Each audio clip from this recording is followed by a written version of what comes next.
Next little village is Duffields, and you see I've got dark in parentheses there. That's simply because the land where Duffields, the little village, grew up was originally owned by the Darks and the Engels.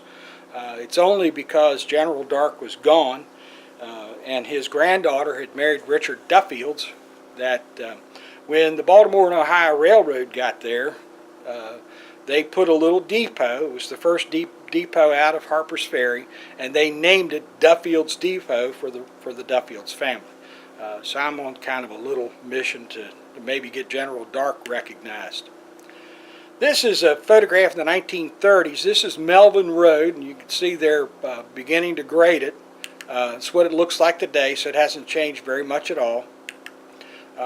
This is an outreach of Trinity Church, Trinity Episcopal Church in Shepherdstown. They had a little chapel built. It's called the Good Shepherd Chapel, built in Duffields to serve that community.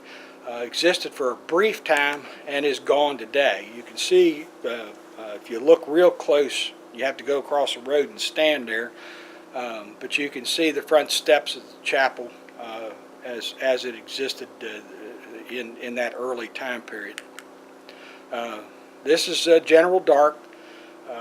General Dark fought with first Robert Rutherford, and then in the American Revolution, and then this is a photograph in 1791.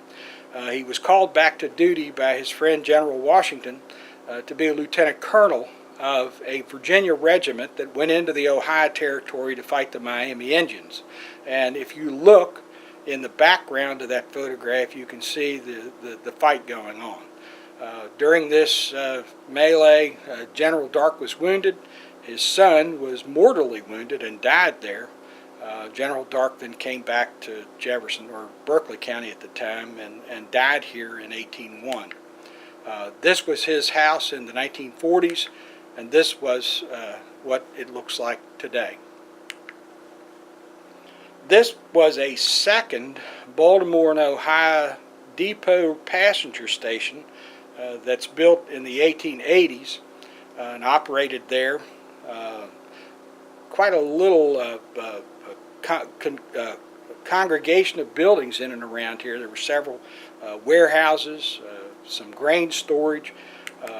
You can see the arrow indicates where it's located, and it's located on the south side of the main line of the Baltimore and Ohio track.